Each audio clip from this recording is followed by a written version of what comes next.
Շարունակում ենք ուրիշ նորությունները եւ ուրախ ենք ստուդիայում ողջունել հյուրի եւ հնարավորություն ունենք անձամբ շնորհավորել մասնագիտության վառ ներկայացուցիչին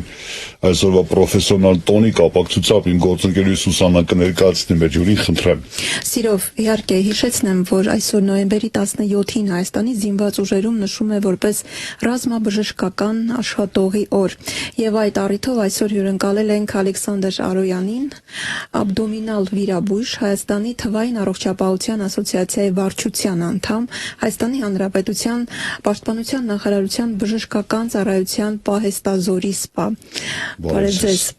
Շնորհավորում ենք մասնագիտական տոնի արդիվ։ Շնորհակալ եմ, թույլ տվեք ես էլ ձեզ միանամ եւ շնորհավորեմ բոլոր զինվորական բժիշկների տոնը։ Նույնիսկ ես կառաջարկեմ ընդգծելով զինվորական բժիշկներին շնորհավորել բոլոր բժիշկների տոնը, ինչու որովհետև մենք լավ գիտենք ու ցավոք ականատես ենք եղել, երբ որ նույնիսկ քաղաքացիական բժիշկները դառնում են զինվորական բժիշկ պատերազմի ժամանակ կամ ինչ-որ մարտական գործողությունների եւ արտակարգ իրավիճակների դեպքում կարող են շատ արագ անցնել եւ միանալ զինվորական կամ որևէ ուժային կառույցների բժշկական ծառայությանը։ Շնորհավորում եմ։ Պարոն Արոյան,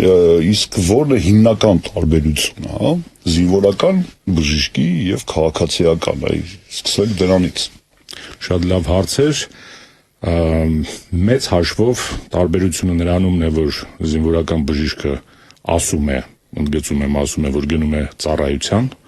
իսկ քաղաքացիական բժիշկը չնայած որ ասում է գնում եմ աշխատանքին, այն նույնպես գնում է ծառայության։ Մեծ հաշվով տարբերությունը շատ քիչ է։ Գերատեսչությունների պատկանելիության հարցն է ընդամենը, որովհետև շատ արագ եւ ոնց որ ասեցի քաղաքացիական բժիշկը սկսում է կատարել զինվորական բժիշկի պարտականություններ անհրաժեշտության դեպքում եւ հակառակը զինվորական բժիշկների մեջ կան շատ հմուտ եւ լավ մասնագետներ, որոնց դիմում են քաղաքացիները։ Ես կհավելեմ, հավանաբար այստեղ գործ եք ունենում դեպքերի հետ, որը որ շատ սերտ ժամկետ ունի, չէ, արձագանքելու եւ միջամտելու նախ եւ առաջ։ Երկրորդ, ըստ երևույթին կայուն պսիխիկա պիտի ունենաս։ Բժիշկը, որը առնչություն ունի ռազմի դաշտում տեղի ունեցածի հետ, քաղաքացիական այսպես պրակտիկայում միգուցե երբևէ չհանդիպի, իսկ այստեղ դա համատարած է դժբախտաբար մարտական գործողությունների ժամանակ նման դեպքերը գրեթե հոսքային են եւ անդադար եւ երևակայի դա էլ չէ, ինչ որ հատուկ պատրաստվածություն է պահանջում։ Ուզում ասել հատուկ դասընթացներ եք չէ անցնում կրթություն ստանալու ժամանակ, որպեսզի հաղթահարեք այդ ոչ սովորական մարդու համար ուղղակի անտանելի կամ անընկալելի իրավիճակներ, պատկերացրեք մասնահատված մարմիններ, չգիտեմ անդամահատված եւ այլն, ես չեմ ուզում հիմա նկարագրեմ խորքային ինչ այդ սաղմերկեցուցիչ պատկերները, բայց երևակայի դա կարևորագույն գովաղադրիչներից է, չէ՞ ձեր աշխատանքի, ճիշտ եմ հասկանում։ Դա կոչվում է տրիաժ, այդ ընտրությունը տեսակավորման հիվանդների ըստ առաջնայնության, ում կյանքը պետք է փրկել եւ ինչ հոգեբանական եւ մասնագիտական ընտրության առջեւ եք կանգնում։ Այո, շատ լուրջ հարց բարձրացրեցիք։ Էլի ես շատ մեծ տարբերություն չէի դնի ձեր հարցին պատասխանելով, առաջին մասին հարցին պատասխանելով քաղաքացիական վիրաբույժների մեջ, արդեն մի քիչ կոնկրետացնեմ, եւ զինվորական վիրաբույժների մեջ, որովհետեւ բոլորն էլ տեսել են եւ շատ արագ քաղաքացիական վիրաբույժները դառնում են զինվորական վիրաբույժ։ Ցավոք մենք ունենք օրինակներ, երբ որ երիտասարդ բժիշկները գնացել են մարտի դաշտից փորձել են հիվանդներին, վիրավորներին դուրս բերել ու ժամանակ իրենք են զոհվել։ Շտապօգնության դեպքը բոլորս հիշում ենք, հոյակապ տղաներ, որոնք զինվորական բժիշկի սկզբանե ոչ բոլորն են եղել կամ չեն եղել։ Ինչ վերաբերում է սորտավորմանը հիվանդների, այստեղ ամենածանր պահն է բժիշկի համար, երբ որ ինքը ինչ-որ առումով ստիպված է կորցնել, ստիպված է տանուլ տալ մարդկայնությանը իր մեջ, որպեսզի ավելի շատ մարդ փրկի։ Սկզբունքը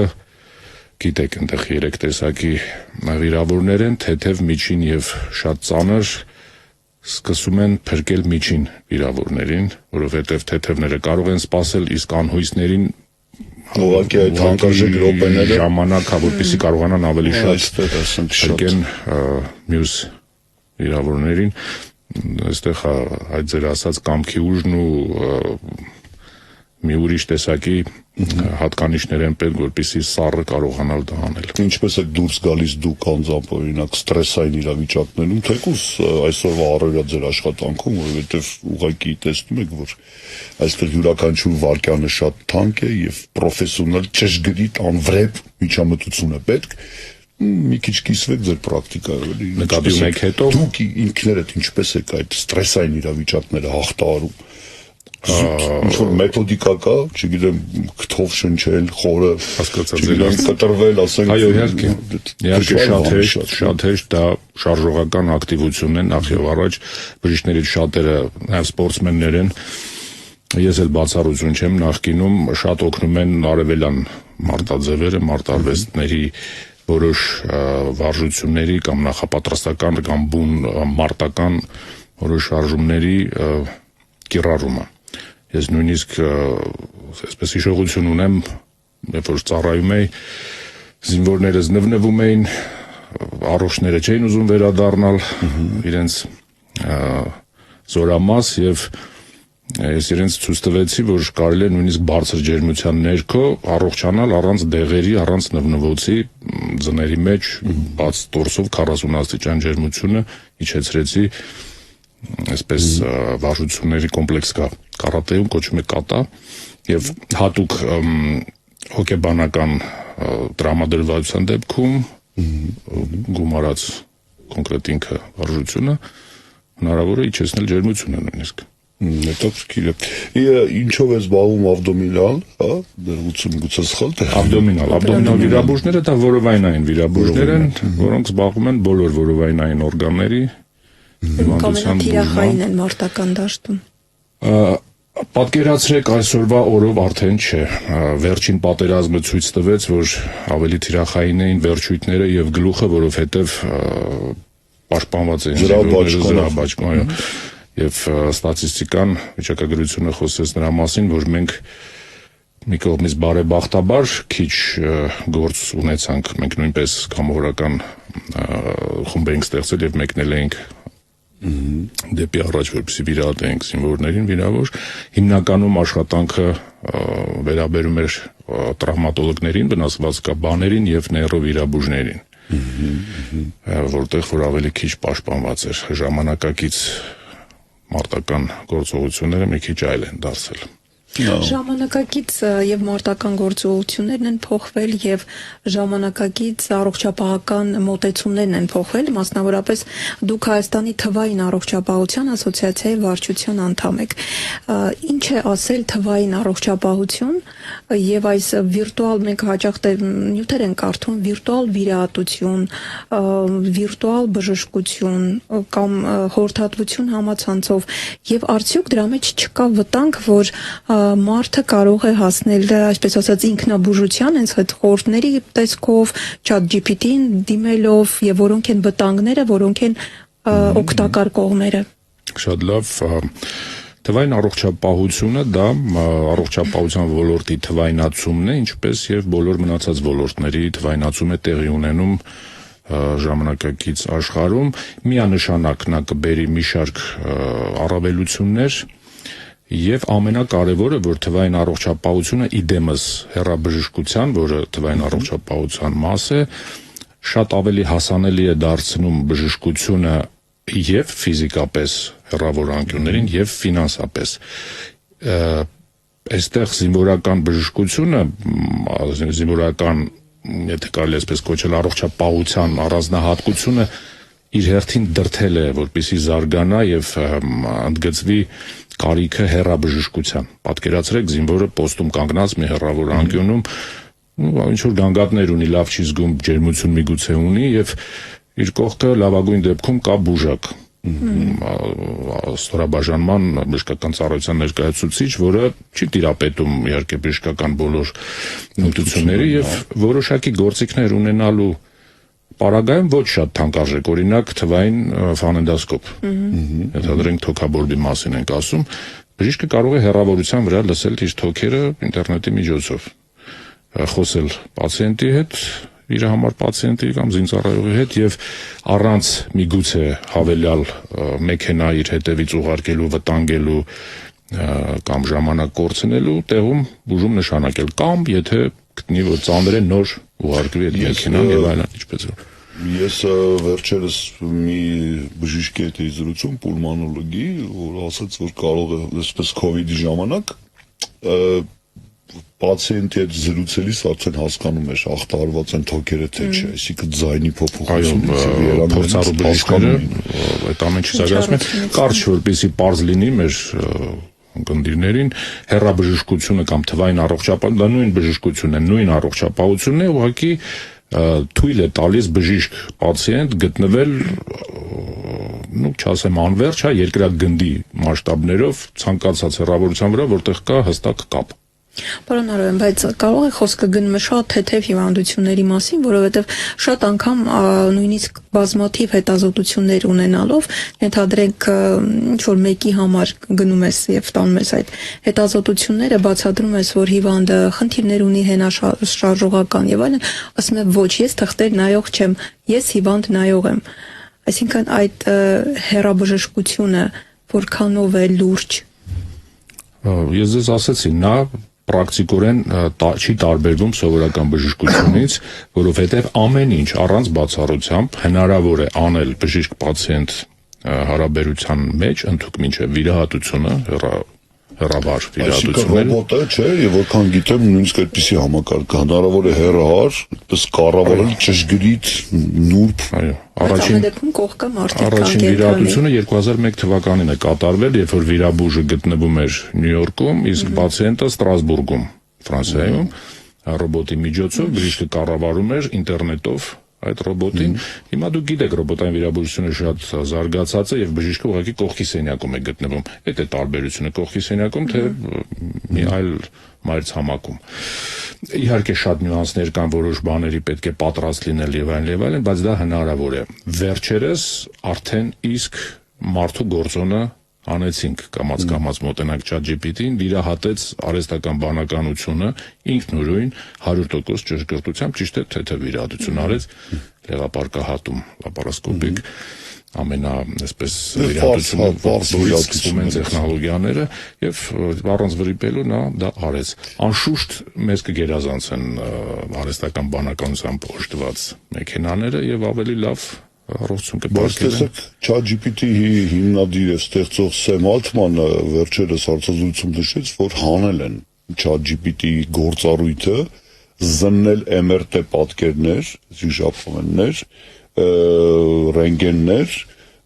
եւ խորհրդատվություն տալ առհասարակ։ Հիմա եթե հարցում անես ChatGPT-ին, պիտի երկար համոզելով, ուղղորդող հարցերով նոր մի բան կորձես։ Հակառակ դեպքում նա հրաժարվում, ասում է դիմեք բժիշկին համապատասխան։ Իսկ նախկինում այսպես երկար, այսպես փաստաթուղթ էր անում կամ չգիտեմ ցուցումների ցանկ, թե ինչ պիտի անես, շատ մարդիկ ինքնաբուժությամբ են զբաղվում, ոչ մի լավ բանի դա չէր բերում, ասեմ դες արհեստական բանականության վրիպումների տոկոսը ոչ թե պակասում է, ինչպես սպասում են, այլ հակառակը, պարոն Արոյան, վերջերս նկատել են, որ սխալմունքների թիվը ավելացել է։ Դրա պատճառով էլ հասկացան, որ դա գործ ունի մարդու կյանքի հետ եւ այդ պատասխանների ցանկը ուղղակի անջատել են։ Հիմա միգուցե եւ կլինեն, ասենք մեծ լեզվական մոդելներ, որոնք որ նման նյութ կտան, բայց ChatGPT-ին շահորից փորձանքից հեռու հրաժարվեց այդ պրակտիկայից։ Խոսեցիք տեխնոլոգիաների մասին, իսկ մարտի դաշտում, երբ որ էքստրեմալ իրավիճակ, երբ որ չկա այդ հանկարժեք բարձր տեխնոլոգիական սարքերը, ինչպես եք որոշումներ կայացնում։ Ախր դա պատկերացրեք, այնտեղ հիվանդանոցում կա բոլոր հարմարությունները, տեխնիկա, այսպես լազերային, թվային, խորքային ուսումնասիրության եւ այլն, իսկ պատկերացրեք այսպես դաշտում, հա, դաշտային պայմաններում նման բարդ միջամտություններ անել առանց լրացուցիչ բարդ տեխնիկայի երևակայի շատ ծանր աշխատանք է։ Ինչ կասեք դրա մասին, պարոն։ Բնականաբար դաշտային սա պահանջում է բարձր զորակավորման։ Չէ՞։ Սա նա է ինչ որ անում են բժիշկները, երբ որ չկային այդ տեխնոլոգիաները, ես այդ սերունդից եմ, բայց նաև այո, համաձայն եմ ձեր հետ, նոր սերնդի բժիշկները, մանավանդ զինվորական բժիշկները պետք է պատրաստ լինեն առանց որևէ այսպես գեր ժամանակակից օգնության եւ տեղեկատվական առաջի հերթին եւ նամանավանդ որ այդ զոնաներում այս կարգի տեղեկատվական տեխնոլոգիաների կիրառումը բոլորս գիտենք անվտանգության հետ է առնչվում նրանք անում են ինչ որ պիտի անեն բժշկական ծառայությունը աշխատում է եւ կազմված է որոշ ստորաբաժանումներից եւ աշխատում է փուլերով մարտի դաշտից վիրավորին դուրս բերող բուժ աշխատողը նպատակ չունի իրան վերջնական այնտեղ բուժելու նրա խնդիրն է նրան բերել հասցնել այսպես ասած թեժ զոնայից մի քիչ ավելի հանգիստ զոնա այդ զոնաները հիմա գունավորում են կարմիր զոնայից բերել խոսքի օրինակ դեղին զոնա որտեղ մի քիչ ավելի հանգիստ պայմաններում սկսել ցավազրկել օգնություն ցույց տալ եւ պատրաստել իրեն արդեն էվակուացիայի դեպի թիկունք ամենաթիրախավորված չէ մասնակիցներն են մարտի որքան հասկանում եմ այո նույն բուժաշխատողները որոնք որ վիրավորների չէ դուրս բերում իհարկե կոնվենցիա կա արգելք կա չէ բուժաշխատողներին որը միշտ չէ որ գործում է Որակը չի գործում ափսոս Պարոն Արոյան քանի որ թվային դարաշրջանում ենք եւ այդ թեմայի շուրջ ենք խոսում իսկ բժշկական տվյալների այդ գաղտնիության ֆակտորը որքանով կարևոր դեր է ընդհանուր հասկանալի է կյանք փրկելն է գերական իսկ գաղտնիությունը բուժառուների եւ այս թվային դարաշրջանում երբ որ ինչ որ մի բան դիտում ես այդ մասին արդեն գիտի ամբողջ համացանցը որտեղ այդպես է ալգորիթմը դասավորված ինչ կասեք այդ մասին այո շատ արդիական է ձեր բարձրացրած հարցը դա առանձին շատ մեծ թեմա է բժշկական տվյալների անվտանգությունը եւ հատուկ, այսպես ասած, բաժանմունքներ, հատուկ մասնագետներ աշխատում են այդ ուղղությամբ, բնականաբար որոշակի հաջողություններ կան։ Անպայման պետք է լինեն տվյալները անվտանգ, նույնիսկ տվյալների հասանելիությունը օրինական ոչ բոլորը կարող են ունենալ։ Նախ եւ առաջ դա պացիենտի սեփականությունն է, ինքը անշուշտ կունենա մուտք տվյալների եւ որոշ բժիշկներ, որոնք որ առանձնություն ունեն կամ պացիենտի որոշմամբ տրամադրել մուտքը ինչ որ մարդկանց կամ բժիշկներին հատուկ ծրագրեր են գրվում այո անվտանգության տեսակետից այդ մասը ապահովելու համար ես գուցե տարօրինակ հարց գտամ բայց տեսեք վերջերս բարձեցի բացարձակ պատահական որ մենք երբ որ տաքսի ծառայությունից օգտվում ենք գնահատում ենք վարորդի աշխատանքը Ասում եմ վարորդներն գնահատում են ուղևորներին, այսպիսի պրակտիկա կա։ Ես սա նախաբան էր, տեսեք, մենք հաճախ ասում ենք լավ բժիշկ է թե վատ բժիշկ է, այսինքն ինչ որ բաներից ելնելով մեզ համար առանձնացնում ենք աշխատանքը բժիշկի, որակելով այն դրական կամ բացասական, իսկ ինչ է մտածում բժիշկը հիվանդի մասին, բուժարուի, հա, ո՞րն է լավ պացիենտ, լավ բուժարուն բժիշկի աչքերով, հա։ Առաջին հերթին լավ պացիենտը նա է, ով բժիշկ չէ ինքը։ Սկսենք դա ամենաբաց պացիենտը, ամենածանր պացիենտները բժիշկներն են, որոնք ամեն ինչ գիտեն, ամեն ինչ հասկանում են։ Նո իհարկե դա նաև կատակ է, որտեղ լավ մարդ բժիշկ պացիենտը նաև կարող է օգնել եւ իրականում հիմա օրինակ իմ պրակտիկայում ես ուրախանում եմ, որ պացիենտս կապ ունի ինչ որ բուժծառայության հետ բժիշկ է կամ բուժքույր է, ավելի հեշտ է իրեն բացատրել ինչը ինչից հետո է։ Իհարկե կան պացիենտներ, որոնք լավ չեն լսում բժիշկներին, այդ կարգապահությունը չկա, կոպիտ ասած անկարգապահ են, դա դիսցիպլինա չունեն, դիսցիպլինա ռուսերեն չունեն, դա շատ ուժեղ խանգարում է իրենց ապաքինմանը։ Կամ առաջինից նշանները բարելավման իրավիճակից, պես արդեն կուրսը կիսատ են թողնում, չէ, միջև վերջ չեն ընդունում։ Եվ ցավոք սրտի, չգիտեմ ինչի, բոլոր բժիշկներն են նկատել, որ այստեղ կա նաև տարբերություն հիմա մենք ունենք շատ քաղաքացիներ սլավոնական երկրներից է ժամանաձև ապրող ստեղ, նրանք անհամեմատ ավելի կարգապահ են, քան մեր հայրենակիցները, որոնց ես կցանկանամ մի քիչ ավելի շատ հավատալ, ընտրել բժիշկին հավատալ եւ գնալ իր ցույց տված ճանապարհով առանց ինչ-որ փորձելու նրա հետ վիճել։ Ինչպես ասացիք, եւ ռազմական բժիշկը եւ այսպես ասած ճակերտավ սովորական բժիշկը նախ եւ առաջ բժիշկ է։ Երկուսն էլ Հիպոկրատի երդումը ընդունած եւ տված մարդիկ են,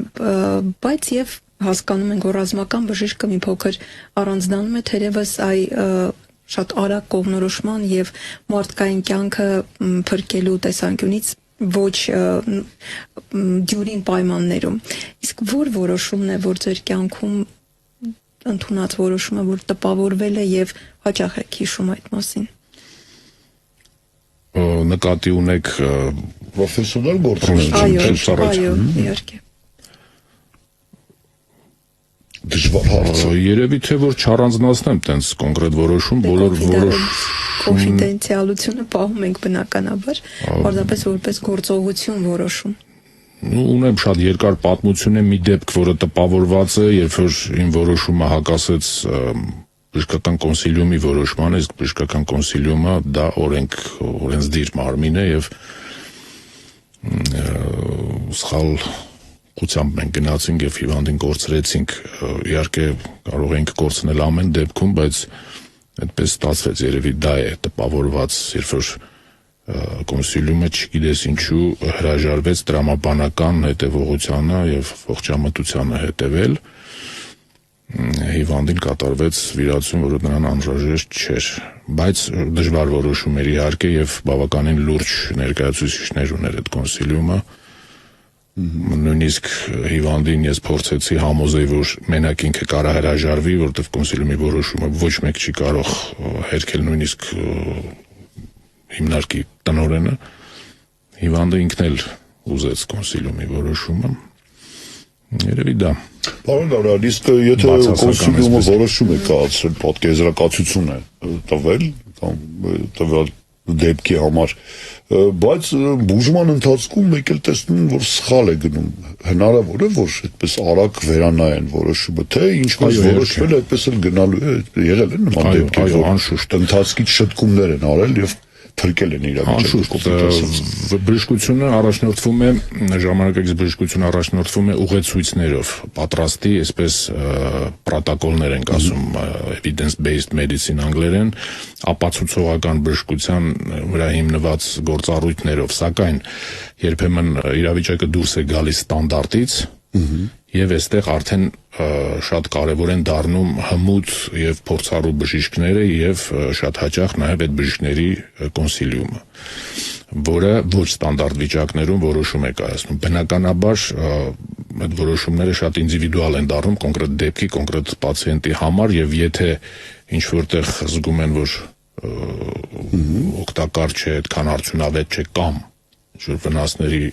կան նշույլներ, ապա շատ արագ կարող է փոխվել իհարկե այդ հիվանդները։ Որոնք են այն գլխավոր հատկանիշները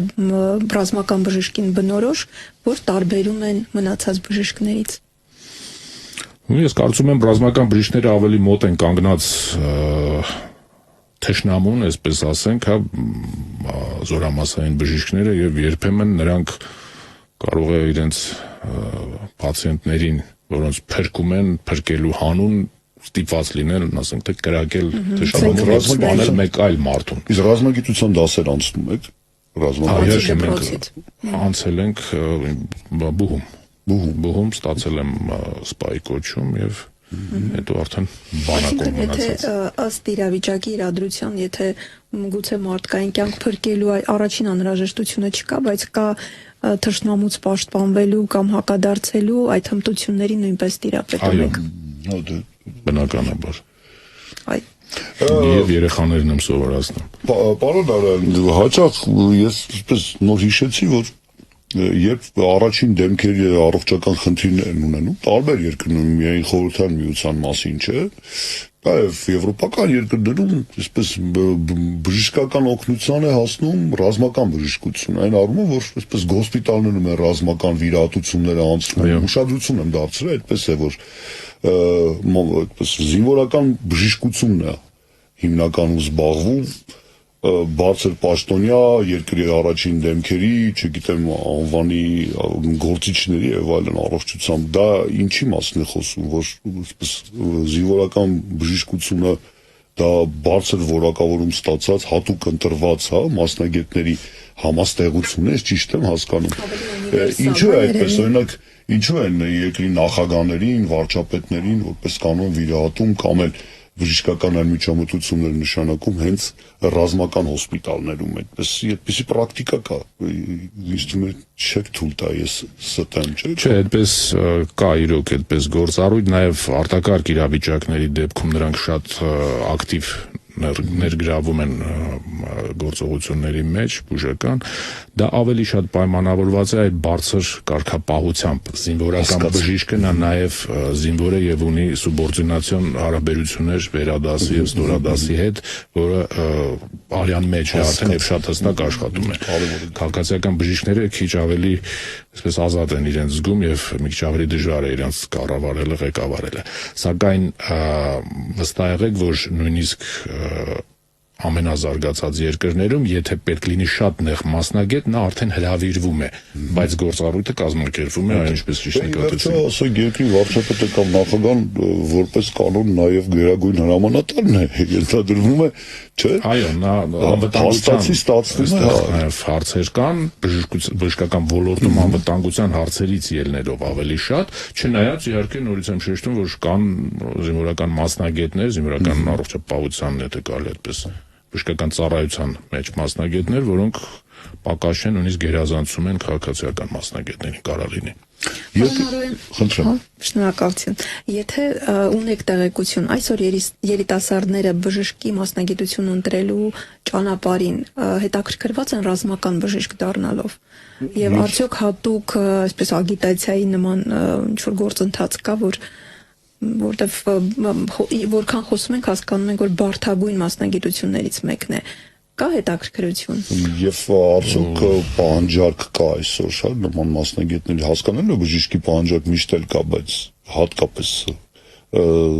զինվորական ռազմական բժշկությունում այսօր մասնագետները կոմպլեկտավորել են, ասենք, արկա աշխատատեղերը։ Ճիշտ ասած հստակ տեղյակ չեմ մեր զինկոմիսարիատների հագեցվածությունից, բայց ընդհանուր առմամբ չեմ կարծում, որ շատ մեծ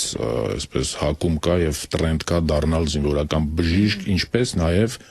նույն աբդոմինալ վիրաբույժ կամ ծանր ոլորտի վիրաբույժ, կրծքավանդակի վիրաբույժ, որովայնային վիրաբույժ, դրանք շատ ծանր մասնագիտություններ են, համարվում է, որ որովայնային վիրաբույժությունը ամենածանր ոլորտն է։ Նույնը կարող ենք ասել առհասարակ զինվորական բժշկության մասին, որտեղ պատասխանատվությունը շատ է, վաստակը քիչ։ Թե հրազենի, թե սառը զենքի, ասենք, կիրառմամբ վնասվածքները որովայնի հատվածում հատկապես ծանր են համարվում եւ հաճախ բերում են մահի,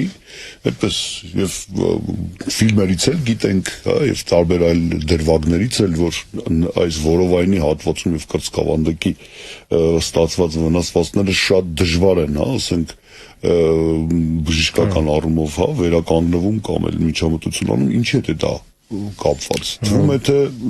կարևոր օրգաններ առանձնապես չկան, դե բացի երևի դարձից հիմնականը սիրտն է, չէ, գլխուղեղը եւ այլն, բայց որպես բժիշկ երևի կբացատրեք ինչն է պատճառը։ Հակառակը հենց կարևորագույն օրգաններն են այնտեղ, իհարկե խոսքս գնում է հիմնական անոթային համակարգի մասին, որտեղ ցավոք ոչ միշտ ենք հասցնում, մեծ անոթներ են հասնում եւ որովայնի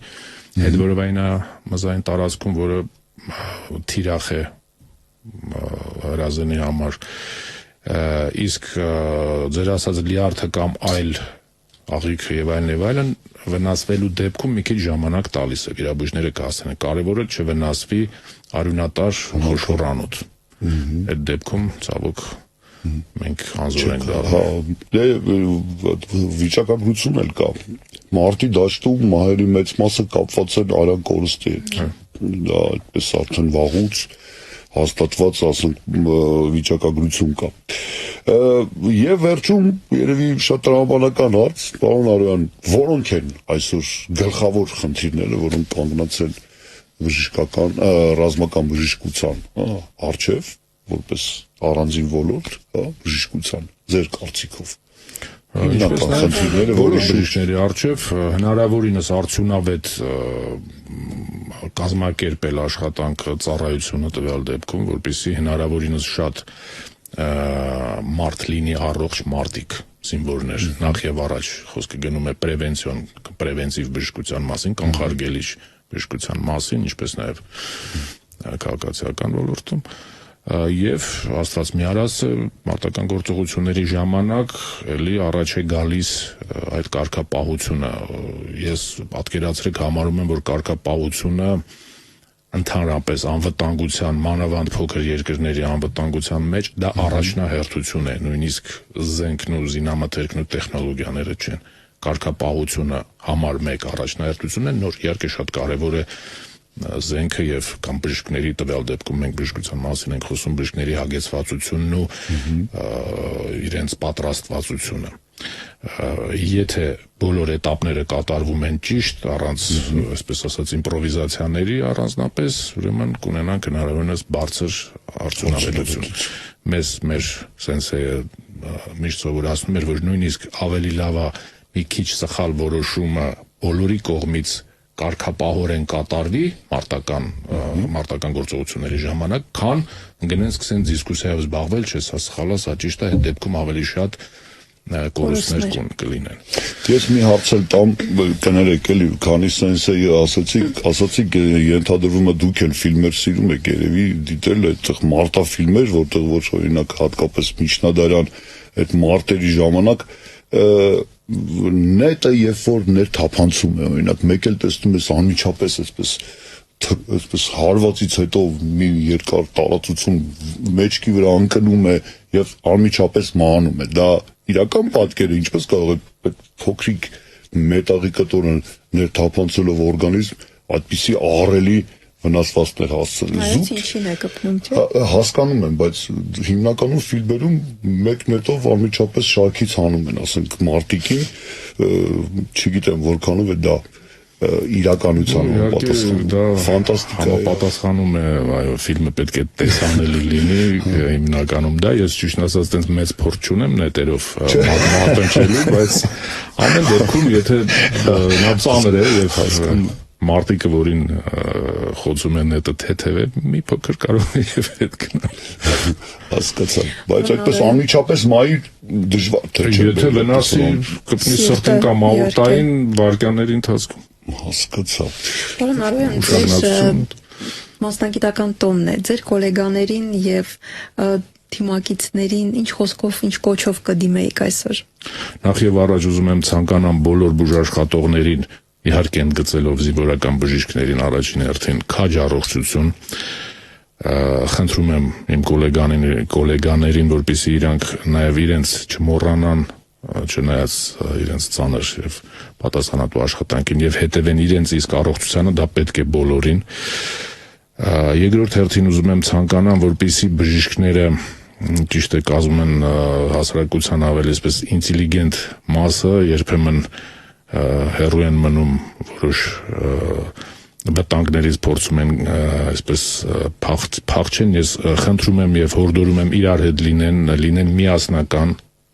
ինչը որ ամբողջ մեր ազգին եմ խնդրում եւ ցանկանում եւ